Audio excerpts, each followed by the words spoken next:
cuarta.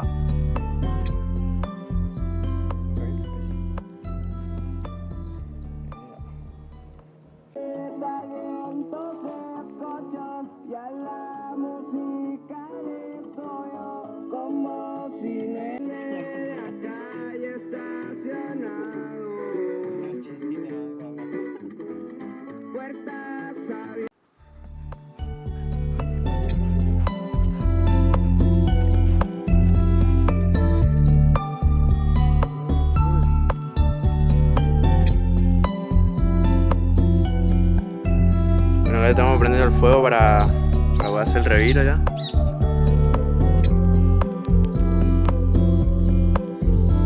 No hizo cenar el reviro, se le quemó un poquito al chile.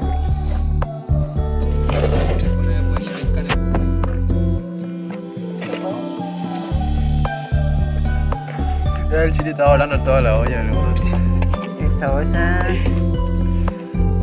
es la primera pesca de Chile. Bueno, acá vamos a apretar el único pescado que sacó el Chile. El único pescado no,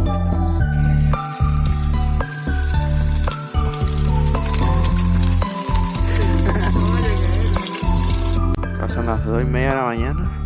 Nos levantamos porque nos estábamos cagando de frío.